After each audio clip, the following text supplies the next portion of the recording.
നമസ്കാരം. രുദ്രധാരയുടെ ഏറ്റവും പുതിയൊരു വീഡിയോയിലേക്ക് സ്വാഗതം. ആരൊക്കെയോ പറഞ്ഞു ഒരു നമ്പര് നമ്മുടെ കൈയുടെ വിരലിൽ എഴുതി കഴിഞ്ഞാൽ ആഗ്രഹിച്ച കാര്യം നടക്കുമെന്ന്. നിരവധി പേർ അങ്ങനെ കൈകളിൽ എഴുതി. ചിലർക്ക് നടന്നു, ചിലർക്ക് നടന്നില്ല. നടന്നവർ ഇന്ന് അനുഭവിച്ചുകൊണ്ടിരിക്കുന്നു. എന്താ കാര്യം? ആരൊക്കെയോ എവിടുന്നൊക്കെയോ എന്തൊക്കെയോ പറയുന്ന കേട്ട് അതുപോലെ കയ്യിൽ എഴുതി വെക്കാൻ മലയാളിക്ക് മാത്രമേ പറ്റൂ. അതിൻ്റെ സത്യാവസ്ഥ എന്താണ്? അതെവിടെയാണ് പറയുന്നത്? ഏത് ഗ്രന്ഥമാണ് ഇതിനെക്കുറിച്ച് പറയുന്നത്? അതൊന്നും വേണ്ട. വീട്ടിലിരിക്കുന്ന അമ്മായിമാരടക്കമാണ് ഇതെടുത്ത് യൂട്യൂബിനകത്തൂടെയും ഫേസ്ബുക്കിനകത്തൂടെയും പ്രചരിപ്പിച്ചിട്ടുള്ളത്. എന്താണ് ഈ സംഭവം എന്നൊന്നും അറിയണ്ടേ? ഇത് എവിടെ നിന്നാണ് ഇതിൻ്റെ തുടക്കം എന്നൊന്നും അറിയണ്ടേ? ഇതെങ്ങനാ ചെയ്യേണ്ടതെന്ന് അറിയണ്ടേ? ചെയ്താൽ എന്താ പ്രശ്നം എന്നറിയണ്ടേ? നമുക്ക് കാര്യത്തിലേക്ക് പോകാം. 12 എന്ന് പറയുന്ന നമ്പർ ഒരു ഏഞ്ചൽ നമ്പറാണ് എന്ന് പറയുന്നു എല്ലാവരും. ശരിയാണ്, അതൊരു ഏഞ്ചൽ നമ്പർ തന്നെയാണ്.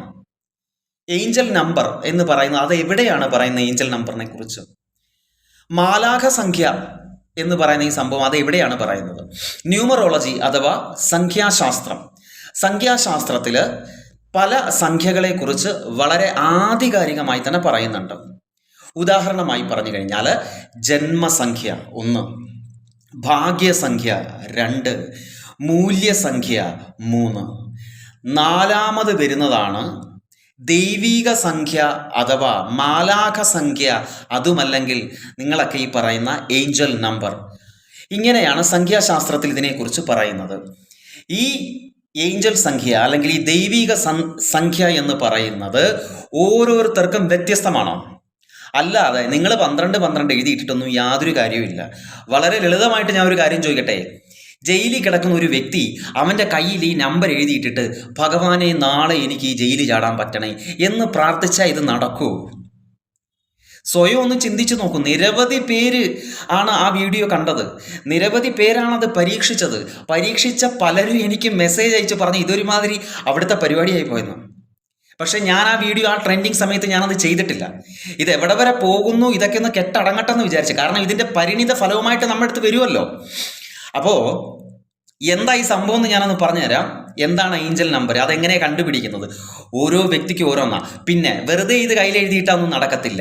ചിലർ പറയുന്ന ഒരാഴ്ച, ചിലർ 9 ദിവസം, 21 ദിവസം. ഇതൊക്കെ ആര് എവിടെ പറഞ്ഞിരിക്കുന്നത്? ഏത് ഗ്രന്ഥത്തിൽ പറഞ്ഞിരിക്കുന്നത്? ഞാൻ ന്യൂമറോളജിയുടെ ടെക്സ്റ്റ് എടുത്ത് ഞാൻ കാണിച്ചു തരാം. അല്ലെ വേദത്തിനകത്ത് ഇതിനെപ്പറ്റി പറഞ്ഞിട്ടുണ്ടോ? അതും ഇരിപ്പുണ്ട്, അതും ഞാൻ കാണിച്ചു തരാം. ഇന്നത്തെ ഈ ഒരു സമൂഹത്തിൽ, ആധുനിക കാലഘട്ടത്തിൽ പലരും വായിക്കാൻ മടിക്കുന്ന, അല്ലെങ്കിൽ പലരും വിമർശന വിധേയമായ, പലരുടെയും വിമർശന പാത്രമായ ഒരു പുസ്തകമാണ് ഈ പറയുന്ന ഈ അഥർവം എന്ന് പറയുന്നത്. അപ്പൊ അതിൽ പറയുന്നത്, പക്ഷെ അതിന്റെ അർത്ഥം എന്താണ്? അർത്ഥതലം എന്താണ്? ഉദാഹരണമായിട്ട് പറഞ്ഞു കഴിഞ്ഞാൽ കൃഷ്ണനെ പിടിച്ച് കറവക്കാരനാക്കിയവരാണ് നമ്മൾ, അല്ലേ? കൃഷ്ണൻ കറവക്കാരനായിരുന്നു, ഗോക്കളെ മേയിച്ച് നടന്നു എന്ന് നമ്മളങ്ങ് ആരൊക്കെയോ പ്രഭാഷകന്മാർ പറഞ്ഞത് നമ്മളങ്ങ് ഏറ്റെടുത്തു.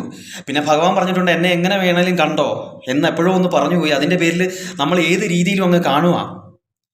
അവിടെ പശു ഏതാണോ, പാലേതാണോ, കറവ എന്തുവാ ചെയ്തതെന്ന് പോലും അറിയത്തില്ല.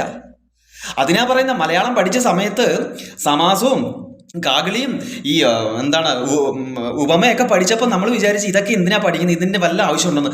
ആ ആവശ്യം അന്നത് പഠിക്കാഞ്ഞത് കൊണ്ടാണ് ഇന്ന് ഈ മീഡിയാസിനകത്തൂടെ വിവരമില്ലായ്മ ഇങ്ങനെ പ്രചരിപ്പിക്കുന്നത്.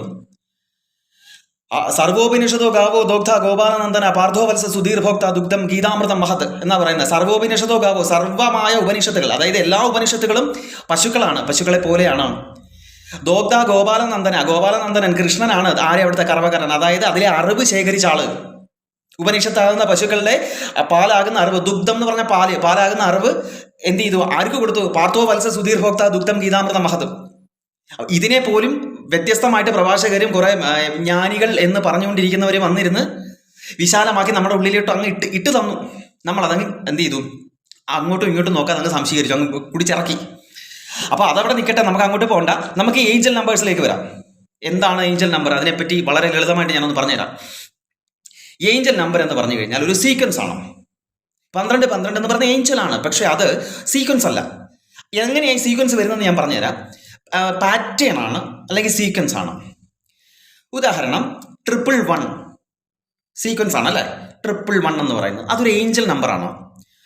അതുപോലെ റെഗുലർ ആയിട്ടുള്ള സീക്വൻസ് ആണ് 111, 000, 222, 333, അതുപോലെ 444, 555, 666, 777, 888, ഇത്രയാണ് ഏഞ്ചൽ നമ്പേഴ്സിൻ്റെ ഒരു പാറ്റേൺ. ഇതെല്ലാം ഏഞ്ചൽ നമ്പേഴ്സ് ആണ് അല്ലേ? ഇനി ഇതല്ലാതെ ഇറഗുലർ ആയിട്ടുള്ള കുറച്ച് ഏഞ്ചൽ നമ്പേഴ്സ് ഉണ്ട്. രണ്ടാമത്തെ വിഭാഗത്തിനകത്ത് വരുന്ന നമ്പറുകളാണ് 1, 2, 3, 4, 1, 2, 3, 4. അതൊരു ഏഞ്ചൽ നമ്പറാണ്. രണ്ടാമത്തെ ആ പാറ്റേണിൽ വരുന്ന രണ്ടാമത്തിനകത്ത് വരുന്നതാണ് 12, 12 എന്ന് പറയുന്നത്. മൂന്നാമത് വരുന്നത് 108 ഏഞ്ചൽ നമ്പറാണ്. നാലാമത് വരുന്നത് 911, 911. അടുത്ത വരുന്നത് 1122. അടുത്ത വരുന്നത് 1144.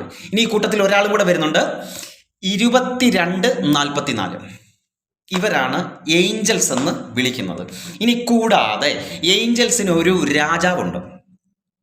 ആ രാജാവിൻ്റെ നമ്പറാണ് 27. ഭയങ്കരമാണത് കേട്ടോ. എല്ലാവർക്കും പരീക്ഷിക്കാൻ തന്നെ 27. ഇന്ന ആൾക്ക് എന്ന് പറയുന്നില്ല, 27. ഇനി ഒരാളും കൂടെ ഉണ്ട്, രാജ്ഞി എന്ന് പറയുന്നൊരു സംഭവമുണ്ട്. അതാണ് 369, 369. നമ്മുടെ മമ്മൂക്കയുടെ വണ്ടിയുടെ നമ്പർ 369.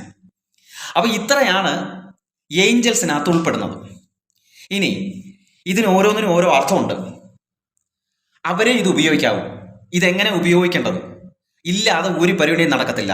ഇതല്ലാതെ നിങ്ങൾ എന്തെങ്കിലും രീതിയിൽ ഉപയോഗിച്ച് കഴിഞ്ഞാൽ ചിലപ്പോൾ നിങ്ങളുടെ കാര്യം നടക്കുമായിരിക്കും, നടന്നു കാണും. പക്ഷെ അതിൻ്റെ അങ്ങേ അറ്റത്ത് തിരിച്ചടിയായിട്ടായിരിക്കും അത് വരുന്നത്. വന്നവരാണ് വിളിച്ച് പറഞ്ഞത്. പ്രസ്ഥാനങ്ങൾ വരെ പോയിട്ടുണ്ട്, പ്രസ്ഥാനങ്ങൾ വരെ. അപ്പോൾ അതുകൊണ്ട് ചുമ്മാ ഇതൊന്ന് കണ്ടുവെച്ചിട്ട് ഇതൊന്നും അറിയാതെ അറ്റവും മൂല എന്തെങ്കിലുമൊക്കെ പറയുന്ന വെച്ചിട്ട് എടുത്ത് വെച്ച് ചെയ്യരുത്. എന്താണെന്ന് വ്യക്തമായിട്ട് കേട്ട് അറിഞ്ഞിട്ട് മാത്രമേ ചെയ്യാവൂ. ഇല്ലെങ്കിൽ ഒരു കാര്യമില്ല, ചെയ്യാൻ പോകണ്ട. ദൈവം അഥവാ പ്രപഞ്ചശക്തി, പ്രപഞ്ചമാണല്ലോ ഈശ്വരൻ എന്ന് പറയുന്നത്, അതിൽ നിന്നുള്ള സന്ദേശം വഹിക്കുന്ന സംഖ്യകളെയാണ് ഏഞ്ചൽ നമ്പർ എന്ന് വിളിക്കുന്നത്, അഥവാ മാലാക സംഖ്യ എന്ന് വിളിക്കുന്നത്, ദൈവിക സംഖ്യ എന്ന് വിളിക്കുന്നത്. ഇതിന് പലതും നമ്മളോട് സംവേദിക്കാനുണ്ടാവും. നമ്മളിത് കാര്യമാക്കാറില്ല. നമ്മളിത് എന്ത് ചെയ്യത്തില്ല, പിന്നെ ഇത് വലിയ കാര്യമൊന്നുമല്ല. ക്ലോക്കിലെ സമയം നിങ്ങൾ എവിടെ ചെന്നാലും ഒരു ക്ലോക്ക് കടയിൽ ചെന്ന് കഴിഞ്ഞാൽ അവിടെ എപ്പോഴും 10 കാണുന്നത്, പേടിക്കാൻ ചെല്ലുമ്പോഴും. അപ്പോൾ അത് സംഖ്യയുമായിട്ട് ബന്ധപ്പെടുത്തിയാണ്. അതൊരു കഥയുണ്ട് അതിനകത്ത്, അത് പറയാനുള്ള ടൈമില്ല. അപ്പോൾ അടുത്തത് നമ്മുടെ ദൈനംദിന ജീവിതവുമായിട്ട് ബന്ധപ്പെടുത്തി നോക്കുകയാണെങ്കിൽ ചിലപ്പോൾ നമ്പർ പ്ലേറ്റുകൾ, നമുക്കൊരു പരീക്ഷ വരുമ്പോൾ അതിൻ്റെ ഹാൾ ടിക്കറ്റിലെ നമ്പർ കാണുമ്പോൾ ഇത് കൊള്ളാമല്ലോ, നമ്മളെ പെട്ടെന്ന് സ്വാധീനിക്കുന്ന ചില നമ്പറുകളുണ്ട്. എല്ലാ നമ്പരും നമ്മളെ സ്വാധീനിച്ചെന്ന് വരത്തില്ല. അങ്ങനെ ചില നമ്പറുകളുണ്ട്. ആ സ്വാധീനിക്കുന്ന നമ്പർ ഏതാണെന്ന് ആദ്യം കണ്ടുപിടിക്കുക ചെയ്യുന്നത്. അതെങ്ങനെയാണ് കണ്ടുപിടിക്കുന്നതെന്നറിയോ? ഞാൻ ആദ്യം പറഞ്ഞു, ഞാൻ ഇത്ര ഏഞ്ചൽ നമ്പർ പറഞ്ഞല്ലോ, ഏതൊക്കെയാണെന്ന് മനസ്സിലായി കാണുമല്ലോ. ഇതിന് ഓരോന്നിനും ഓരോ അർത്ഥമുണ്ട്. അതിനുവേണ്ടി ഇത് ഉപയോഗിക്കാവൂ. ഒന്നാമതായിട്ട് നമ്മുടെ ജന്മസംഖ്യ എന്ന് പറഞ്ഞു കഴിഞ്ഞാൽ ജനിച്ച ഡേറ്റ്, അതാണ് ജന്മസംഖ്യ. ജനിച്ച ആ ദിവസം, അതാണ് നമ്മുടെ ജന്മസംഖ്യ. ഭാഗ്യസംഖ്യ പലരും പറയുന്നുണ്ട് ഈ ഡേറ്റ് ഓഫ് ബർത്തും മാസവും ആ ദിവസവും കൂടെ ഒരുമിച്ച് കൂട്ടുമ്പോൾ കിട്ടുന്നതാണ് ഭാഗ്യസംഖ്യ എന്ന്. അതല്ല ഭാഗ്യസംഖ്യ. ചിലപ്പോൾ അത് ചിലർക്ക് റെഡിയായി വരുന്നതാണ്. ഇങ്ങനെ ഒരു മൈന്യൂട്ടായിട്ടൊക്കെ ഉള്ള സംഭവമാണത്. അങ്ങനെയൊന്നും വരാറില്ല പൊതുവെ, കൂടുതലും അങ്ങനെ വരത്തില്ല. മൂല്യസംഖ്യയാണ് ഈ മൊത്തത്തിൽ കൂട്ടുമ്പോൾ കിട്ടുന്നതാണ് മൂല്യസംഖ്യ. അതൊരിക്കലും ഭാഗ്യസംഖ്യ അല്ല, മൂല്യസംഖ്യ എന്നാണ് പറയുന്നത്. അതായത് ഡേറ്റ് ഓഫ് ബർത്തും നമ്മുടെ ജനന തീയതി, ദിവസം, പിന്നെ മാസം, ഇത് ഇത്രയും കാൽക്കുലേറ്റ് ചെയ്ത് ഒരുമിച്ച് കൂട്ടിയെടുക്കുന്നത് ആണ് മൂല്യസംഖ്യ.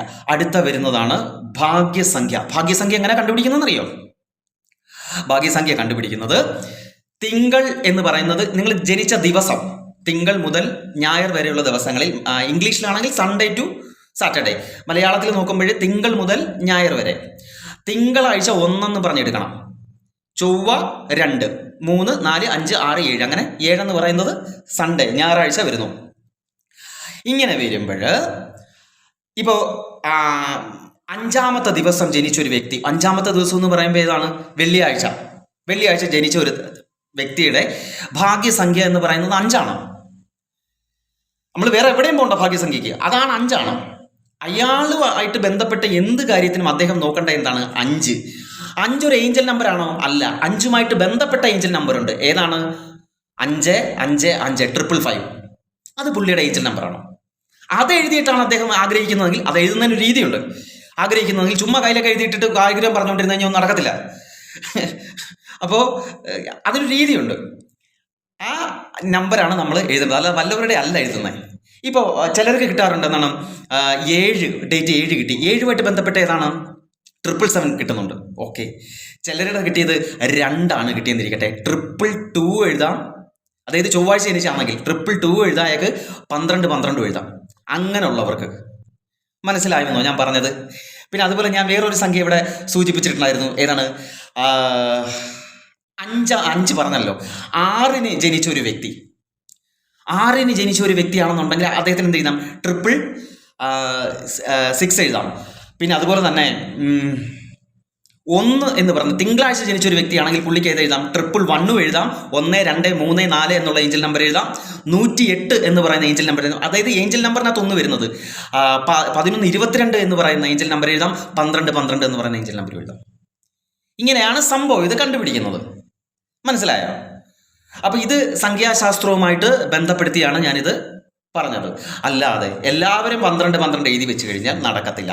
ഇനി സംഖ്യകൾക്ക് ഒരു ശക്തി എന്ന് പറയുന്ന സംഭവമുണ്ടോ? സംഖ്യയ്ക്ക് ഒരു ശക്തിയുണ്ട്. ഇത് നമ്മൾ ആരാണ്ട് പറഞ്ഞിട്ട് വ്രതവും കാര്യങ്ങളൊന്നും വേണ്ട, ചുമ്മാ ഒരു പച്ചമഷി എന്ന് പ്രത്യേകം പറഞ്ഞു കേട്ടോ. പച്ചമഷി എടുത്ത് ഈ വിരൽ ഏതാണ് നമ്മുടെ ഏതാണ്ട് ഈ വിരലിനകത്ത് 12 എന്ന് എഴുതിയിട്ട് അത് 7 ദിവസമോ 21 ദിവസമോ 9 ദിവസമോ ഒക്കെ എഴുതി വെക്കണമെന്ന്. അങ്ങനെ എഴുതി വെക്കുമ്പോഴത്തേക്ക് നമ്മുടെ കാര്യം അങ്ങ് നടക്കും. ചിലർക്ക് നടക്കും കേട്ടോ. കാരണം പൗലോ കൊയ്ലോ പറഞ്ഞതുപോലെ, അല്ലേ, പൗലോ കൊയ്ലോ പറഞ്ഞതുപോലെ നമ്മുടെ ആഗ്രഹം ആർഡൻ്റ് ആണെങ്കിൽ പ്രകൃതി പോലും എന്താണ് നിഗൂഢമായി തന്നെ നമ്മുടെ ഒപ്പം നിൽക്കുമെന്നാണ് പറയുന്നത്. വളരെ ശക്തമായി നമ്മളുടെ കൂടെ നിൽക്കുമെന്നാണ് പറയുന്നത്, നമ്മുടെ ആഗ്രഹം ശക്തമാണെങ്കിൽ. അതിന് നിങ്ങളൊരു നമ്പർ എഴുതേണ്ട കാര്യമൊന്നുമില്ല. പിന്നെ ഈ നമ്പർ എന്തിനാ? ഈ നമ്പർ ഓരോ നമ്പറിനും പറയാനുള്ളതാണ് ഇനി ഞാൻ പറയാൻ പോകുന്നത്. നിങ്ങളിത് എന്തിനാ, നിങ്ങളുടെ ആവശ്യം എന്താണ്, ആ ആവശ്യത്തിന് ഇന്ന നമ്പർ എഴുതാൻ പാടുള്ളൂ. അതെങ്ങനെ എഴുതേണ്ടെന്നും കൂടെ പറയാം. ശക്തമായ വ്രതശുദ്ധി അത്യാവശ്യമാണ്. ശക്തമായ വ്രതശുദ്ധി. നമ്മൾ എന്ത് കർമ്മം ചെയ്യുമ്പോഴും എന്താണ്, നമ്മുടെ ശരീരവും മനസ്സും പൂർണ്ണമായിട്ടും എന്തായിരിക്കണം? ശുദ്ധമായിരിക്കണം. ഇല്ല, ഇത് ചെയ്യാൻ പോകരുത്. എന്നിട്ട് മാത്രമേ ചെയ്യാവൂ. ഇതിന് സന്ധ്യ നേരമെന്നോ പകലെന്നോ രാത്രിയെന്നോ ഒന്നുമില്ല. നമ്മുടെ ആവശ്യമാണ്. ഇനി നമ്മുടെ ആവശ്യം നാളത്തെ ആവശ്യം 21 ദിവസം കഴിഞ്ഞിട്ട് നടന്നാൽ മതിയോ? അത് അല്ല. അപ്പം നമ്മുടെ അത്ര ആർഡൻ്റ് ആയിട്ടുള്ള ഒരു ആവശ്യം നമ്മളിത് എഴുതി, നിങ്ങളുടെ കയ്യിലൊന്നും അല്ല ഇത് എഴുതുന്നത്. കയ്യിൽ എഴുതുന്നതൊന്നും എവിടെയും പറഞ്ഞിട്ടില്ല. ഒരു നല്ല വെള്ള പേപ്പർ എടുത്തിട്ട് ഈ നമ്പർ എഴുതി, നിങ്ങൾക്ക് ഇഷ്ടപ്പെട്ട നമ്പർ എഴുതി നിങ്ങൾ എപ്പോഴും കൊണ്ടു കിടക്കുന്ന ഒരു പേഴ്സിലേക്ക് വെച്ചിരുന്നാൽ മതി. നിങ്ങൾക്ക് ഇഷ്ടപ്പെട്ട സംഭവമാണ്, നിങ്ങൾക്ക് ഇഷ്ടപ്പെട്ട നമ്പറാണ്. നിങ്ങൾ എപ്പോഴും കൊണ്ടു കിടക്കുന്ന വാഹനത്തിന് ആ നമ്പർ നിങ്ങൾ തിരഞ്ഞെടുക്കൂ. നിങ്ങൾക്കൊരു പരീക്ഷയ്ക്കൊക്കെ പോകുന്ന സമയത്ത് ചിലപ്പം ദൈവാധീനം ഉണ്ടെങ്കിൽ നിങ്ങൾ ഇഷ്ടപ്പെടുന്ന ആ നമ്പർ തന്നെ നിങ്ങൾക്ക് കിട്ടും. അതുപോലെ ചിലപ്പോൾ ലോട്ടറി എടുക്കുന്നവർക്ക് ഉണ്ടാവില്ലേ, അവർ അതുമായിട്ട് ബന്ധപ്പെട്ട നമ്പർ ഉള്ളത് എടുക്കുക. അല്ലാതെ ഇത് കയ്യിൽ എഴുതിയിട്ടൊന്നും ഒരു കാര്യമില്ല. ഇത് ചെയ്യേണ്ടത് നിങ്ങൾ എപ്പോഴും കൊണ്ടു കിടക്കുന്ന ആ ഒരു നല്ല വൃത്തിയായിട്ട് ഒരു പേപ്പറിനകത്ത് എഴുതി അതിൻ്റെ കൂടെ തന്നെ വയ്ക്കുക. ദാറ്റ് മീൻസ് ഇതെൻ്റെ നമ്പറാണ്, അല്ലേ? കാലന് വരെ നമ്പറുണ്ട്. ഏതാണ്? 13. അപ്പോൾ അതുകൊണ്ട് വിമാനത്തിൽ പോലും 13ാമത്തെ സീറ്റില്ലാത്ത. അപ്പോൾ എന്ന് പറഞ്ഞ പോലെ അപ്പോൾ ഓരോ നമ്പറിന് എന്തൊക്കെയാണെന്ന് ഞാൻ പറയാം. 1 മുതൽ 9 വരെയുള്ള നമ്പറിൻ്റെ ആ ഏഞ്ചലിൻ്റെ ആ പട്ടികയിൽ എന്തൊക്കെയാണ്, എന്തിനൊക്കെ വേണ്ടിയാണെന്നും കൂടെ ഒന്ന് പറഞ്ഞ് ഈ വീഡിയോ ഞാൻ അങ്ങ് നിർത്താം. ആദ്യം തന്നെ ഞാൻ പറയാൻ പോകുന്നത് ഇറഗുലർ ആയിട്ടുള്ള ആ ഏഞ്ചൽ നമ്പേഴ്സിനെ കുറിച്ചാണ്. ആ ഇറഗുലർ ഏഞ്ചൽ നമ്പേഴ്സ് എന്ന് പറയുന്നത് 1 2 3 4 എന്ന് പറയുന്നത് ഇറഗുലറിനകത്ത് വരുന്നതാണ് കേട്ടോ. അത് പ്രോഗ്രസ്സിന് വേണ്ടിയിട്ടാണ് നമ്മളത് എഴുതുന്നത്. അപ്പം 1 വരുന്നവരും 2ാമത് വരുന്നതും 3 വരുന്നവരും 4 വരുന്നവർക്കും ഇത് എഴുതാം. അത് പ്രോഗ്രസ് ആണ്, നിങ്ങളുടെ വളർച്ച. അതിന് വേണ്ടിയിട്ടാണ് നിങ്ങളിത് എഴുതി വയ്ക്കുന്നത്. 2 12 എഴുതുന്നത് ഓപ്പർച്യൂണിറ്റിക്ക് വേണ്ടിയിട്ടാണ്. ഓപ്പർച്യൂണിറ്റി മീൻസ് അവസരങ്ങൾ, പുതിയ പുതിയ അവസരങ്ങൾ തുറന്ന് കിട്ടുന്നതിന് വേണ്ടിയിട്ട്. എന്ന് വെച്ചാൽ നമുക്ക് അത്രയും കഴിവുണ്ടെങ്കിൽ നമുക്ക് അവസരം തുറന്ന് കിട്ടാൻ വേണ്ടിയിട്ടാണ് അത് എഴുതുന്നത്. അല്ലാതെ നിങ്ങൾക്ക് സമ്പത്ത് കൊണ്ടുവരാനൊന്നും അല്ല. ഇതൊന്നും എഴുതി വെച്ചെന്ന് പറഞ്ഞ് പേഴ്സൺ അറിയത്തില്ല, പണിയെടുത്തേ പറ്റൂ. അടുത്തത് 10 എഴുതുന്നത് എന്തിനാണെന്നറിയാമോ? ട്രാൻസിഷൻ. അതായത് ഇപ്പം നിലവിലുള്ളത് നിങ്ങൾക്ക് പോരാ, നിങ്ങൾക്ക് മാറണം, നിങ്ങൾക്ക് ജീവിതം മാറി മറിയണം. അതിന് വേണ്ടിയിട്ടാണ് 10 എഴുതുന്നത്. അടുത്ത് വരുന്നത് വെച്ച് കഴിഞ്ഞാൽ 108 ഇൻറ്റൻഷൻ, ഉദ്ദേശം. എന്താണ് നിങ്ങൾ ഒരു കാര്യം നിങ്ങൾ മനസ്സിൽ കണ്ടിട്ടുണ്ട്, അതാണ് നിങ്ങളുടെ 108 എഴുതി വെക്കണം പറയുന്നത്. അതിനെക്കുറിച്ച് ആഗ്രഹിച്ച് അത് എല്ലാ ദിവസവും എന്ത് ചെയ്യുക, അതെടുത്ത് നോക്കുക, തുറന്നു നോക്കുക. അതെടുത്ത് വെച്ചിട്ടുണ്ട്, തുറന്നു നോക്കുക, അത്രേ ഉള്ളൂ. അടുത്തത് 911 9 ഭാഗ്യസംഖ്യ 9 വരത്തില്ല. 1 വരുന്നവർക്ക് ഈ 911 എഴുതാം. സർവീസാണ്, സേവനം. സേവന സന്നദ്ധരായിട്ടുള്ളവർ, അതായത് സേവന മനസ്ഥിതിയൊക്കെ ഉള്ളവർക്ക് ആ മേഖലയിൽ ശോഭിക്കുന്നതിന് വേണ്ടിയിട്ട്, ഉദ്യോഗമായിരിക്കാം, രാഷ്ട്രീയമായിരിക്കാം, അങ്ങനെ ആ ഒരു മേഖലയിൽ ശോഭിക്കാൻ വേണ്ടിയിട്ടാണ് 911 എഴുതുന്നത്. 1122 എന്ന് പറയുന്ന ഒരു നമ്പറുണ്ട്. 1122 ബിഗിനിങ്, ന്യൂ ബിഗിനിങ്, അതായത് പുതിയ തുടക്കങ്ങൾ. നിങ്ങളൊരു സംരംഭം തുടങ്ങാൻ പോവുക, നിങ്ങൾ പുതിയൊരു സംഭവം ഉണ്ടാക്കാൻ പോകുക. അപ്പോൾ അതിന് വേണ്ടിയിട്ടാണ് ഈ നമ്പർ 1122 ഉപയോഗിക്കുന്നത്. അടുത്തത് 1111 1111 1111 എന്തിനു വേണ്ടിയിട്ടാണോ? പ്രണയ സാഫല്യം. ഒരു പെണ്ണിനെ കണ്ട് ഇഷ്ടപ്പെട്ടു, അതൊന്ന് നടന്ന് സെറ്റാവാൻ വേണ്ടിയിട്ട് ഈ 1111 എഴുതി വെക്കാറുണ്ട്. അടുത്തത് 000 പഠനത്തിൽ വിജയം. പഠനത്തിൽ നല്ല രീതിയിൽ കോൺസെൻട്രേറ്റ് ചെയ്യാനും അവന് നല്ല വിജയത്തിലെത്താനുമാണ് 000 എഴുതുന്നത്. The last one 1144 1144 എന്തിനാണെന്നറിയാമോ? പോസിറ്റിവിറ്റി, സന്തോഷം. എപ്പോഴും ഒരു അലസമായ ചിന്താഗതി, മനസ്സെപ്പോഴും ഇങ്ങനെ വല്ലാതായിക്കൊണ്ടിരിക്കുമ്പോൾ 1144 എന്ന് പറയുന്നത് എഴുതി നിങ്ങൾ എപ്പോഴും കാണുന്ന ഒരു ഭാഗത്ത് വെച്ചിരുന്നാൽ മതി. വേഴ്സിനകത്ത് വെക്കണമെന്നില്ല. അത് നല്ല ഇന്ന മഷീനൊന്നുമില്ല. നിങ്ങൾക്ക് ഏതാണ് കളർ ഇഷ്ടം അതങ്ങ് എഴുതി വെച്ചാൽ മതി. മനസ്സിലായി? എന്നിട്ട് നോക്കുമ്പോൾ നിങ്ങൾക്ക് മനസ്സിലാവണം ഇതാണ് പോസിറ്റിവിറ്റി. അത് തോന്നണം ആ നമ്പർ കാണുമ്പോൾ. അത് തോന്നിയില്ല എന്നുണ്ടെങ്കിൽ അത് നിങ്ങളുടെ നമ്പർ അല്ല. മനസ്സിലായോ? അല്ലാത്തവർക്ക് നിങ്ങളുടെ നമ്പർ അറിയില്ല. അല്ലാത്തവർക്ക് നിങ്ങൾ ജനിച്ച ദിവസം കൊടുത്താൽ മതി. ആ ദിവസത്തിലെ ആ 3 നമ്പർ അങ്ങ് എഴുതുക. ഇപ്പം നിങ്ങൾ 3-ാം തീയതിയാണ് ജനിച്ചത്. 3-ാം തീയതി എന്ന് പറയുന്നത് എങ്ങനെയാണ്? തിങ്കൾ, ചൊവ്വ, ബുധൻ, ബുധനാഴ്ച ജനിച്ചത്. അപ്പം 3 333 ഇതെൻ്റെ നമ്പറാണ്. മനസ്സിലായോ? ഇങ്ങനെയാണ് എടുക്കുന്നത്. അപ്പം ഏതൊക്കെയുണ്ട് നമ്പർ? ഭാഗ്യ നമ്പറുണ്ട്, ഭാഗ്യസംഖ്യയുണ്ട്, ജന്മസംഖ്യയുണ്ട്, മൂല്യസംഖ്യയുണ്ട്, പിന്നെ എന്താ പറഞ്ഞത്? ഈ ഏഞ്ചൽ നമ്പർ അഥവാ മാലാക സംഖ്യ, ദൈവിക സംഖ്യ. ഇങ്ങനെയാണ് സംഖ്യകളുടെ ക്രമം. അല്ലാതെ ഈ ചുമ്മാ പറയുന്ന കണക്ക് കയ്യിലും കാലിലും ഒക്കെ എഴുതിയിട്ടിട്ടൊന്നും ഇവിടെ ഒന്നും സംഭവിക്കാൻ പോകുന്നില്ല. ഇത് നമ്മളുടെ കോൺഫിഡൻസിനെ ഉണർത്തുന്ന സാധനമാണ്. മനസ്സിലായോ? അതിനകത്തൊരു ദൈവിക ശക്തി കൂടിയുണ്ട് സംഖ്യകൾക്ക്. അത് നമ്മളിലേക്ക് എത്തണം. ആ സംഭവം നമ്മളിലേക്ക് എന്തോ പറയാൻ നമ്മളോട്. ചില സംഖ്യകൾ നമ്മൾ വീണ്ടും വീണ്ടും വീണ്ടും ആവർത്തിച്ച് കാണുന്നെങ്കിൽ, ചില നമ്പറിലൂടെ കാണുന്നു, സമയത്തിലൂടെ കാണുന്നു, ചിലപ്പോൾ ഹാൾ ടിക്കറ്റ് വരുമ്പോൾ അതിനകത്ത് കാണുന്നു, ആ പരീക്ഷയ്ക്ക് നമുക്ക് നല്ല വിജയം വരുന്നു. സോ ചിന്തിച്ചോളൂ, ദൈവം നിങ്ങളോട് പറഞ്ഞിരിക്കുകയാണ് എന്താ? അത് നിന്റെ ഭാഗ്യസംഖ്യയാണ്. പിന്നെ വിട്ട് കളയരുത്. പിന്നെ അതിനെ പിടിച്ചോണം. എൻ്റെ വാഹനത്തിൻ്റെ നമ്പർ 8282. അതും ഒരു ഭാഗ്യസംഖ്യയാണ് എൻ്റെ. അപ്പം എന്ന് പറഞ്ഞതുപോലെ നമ്മളിലേക്ക് എന്തൊക്കെയോ പറയാൻ ഉണ്ട് ആ ഒരു നമ്പറിന്, ഒരു സംഖ്യയ്ക്ക്. എനിക്ക് ലോട്ടറി അടിച്ചിട്ടുണ്ട് പലവട്ടം. പക്ഷെ അത് എൻ്റെ ആ നമ്പറിനകത്തുള്ള ആ 8 എന്ന് പറയുന്ന നമ്പറിലേ എനിക്ക് അടിച്ചിട്ടുള്ളൂ. അല്ലാതെ എനിക്ക് മാറി അടിച്ചിട്ടേ ഇല്ല. അപ്പോൾ ഏതാ നമ്പർ എന്ന് നമ്മൾ കണ്ടുപിടിക്കുക. നമുക്ക് പറഞ്ഞിട്ടുള്ള ഒരു നമ്പർ ഉണ്ട്. ഓരോരുത്തർക്കും ഓരോ നമ്പർ ഇട്ട് വെച്ചിട്ടുണ്ടല്ലോ മേളിൽ നിന്ന് വരുമ്പോഴേ എന്ന് പറയുന്ന പോലെ. അപ്പോൾ പ്രപഞ്ചം പോലും നിലനിൽക്കുന്നത് കണക്കിലാണെന്ന് പറയത്തില്ലേ, സ്പന്ദനത്തിലാണെന്നൊക്കെ സിനിമ പറയുന്നത് പോലെ. അപ്പോൾ അതിനകത്തൊരു നമ്പറുണ്ട്. അപ്പം വെറുതെ വഞ്ചിതരാവരുത്. സംഭവം എന്താണെന്ന് കൃത്യമായിട്ട് പഠിക്കുക, അതിനുശേഷം മാത്രമേ ചെയ്യാവൂ. അപ്പം നമ്പർ എങ്ങനെ കണ്ടുപിടിക്കുന്നതെന്ന് മനസ്സിലായി കാണുമല്ലോ ഏകദേശം. മനസ്സിലായില്ലെങ്കിൽ കമൻറ്റ് ചെയ്താൽ മതി. നിങ്ങൾക്കിപ്പം ജനിച്ച ദിവസം അറിയില്ല, എന്താ തിങ്കളാഴ്ചയാണോ ചൊവ്വാഴ്ചയാണോ ഒന്നും അറിയത്തില്ല, അത് കണ്ടുപിടിക്കാൻ എളുപ്പമാണ്. ഡേറ്റ് ഓഫ് ബർത്ത് ഉണ്ടെങ്കിൽ സൂപ്പറായിട്ട് നമുക്ക് കണ്ടുപിടിക്കാൻ പറ്റും കേട്ടോ. അപ്പോൾ എന്തെങ്കിലും ഡൗട്ട് ഉണ്ടെന്ന് കമൻ്റ് ആയിട്ട് പറഞ്ഞാൽ മതി. സോ എല്ലാവർക്കും നല്ലതും നന്മയും മാത്രം വരട്ടെ. ഈ വീഡിയോ ഇന്ന് ചെയ്യണമെന്ന് ആഗ്രഹിച്ച കാരണം എന്ന് വെച്ച് കഴിഞ്ഞാൽ വഞ്ചിക്കപ്പെടലും. ഈ ഡിവോഷണൽ എന്ന് പറഞ്ഞുകൊണ്ട് പല രീതിയിലുള്ള വീഡിയോസ് ഇങ്ങനെ കാണുമ്പോൾ ഉള്ള വിഷമം കൊണ്ടാണ് ഇതിനെതിരെ ഒരെണ്ണം ചെയ്യണമെന്ന് വിചാരിച്ചത്. അല്ലാതെ വ്യൂസ് കൂട്ടാനും വേറെ ഒന്നിനും വേണ്ടിയിട്ടല്ല. നമുക്ക് 18,000 സബ്സ്ക്രൈബേഴ്സേ ഉള്ളൂ. അപ്പോൾ നമ്മളെ ഇഷ്ടപ്പെടുന്ന എല്ലാവർക്കും ഈ ചതി പറ്റരുത്. ഇങ്ങനത്തെ അന്ധവിശ്വാസം ഉണ്ടാവരുത്. വിശ്വാസം വേണം. ആൽബർട്ട് ഐൻസ്റ്റീൻ പറഞ്ഞ വാക്കുകൾ കടമെടുത്തുകൊണ്ട് ഞാൻ വീഡിയോ അവസാനിപ്പിക്കുകയാണ്. The science without spirituality and spirituality without science, blind and limbed. അതായത് ആത്മീയതയില്ലാത്ത ശാസ്ത്രവും ശാസ്ത്രമില്ലാത്ത ആത്മീയതയും മുടന്തമാണ്, അന്ധമാണ്. അത് പറഞ്ഞുകൊണ്ട് നമ്മുടെ വീഡിയോ അവസാനിപ്പിക്കുന്നു. പുതിയൊരു സബ്ജക്റ്റുമായിട്ട് നമുക്ക് വീണ്ടും കാണുന്നവരേക്കും വണക്കം.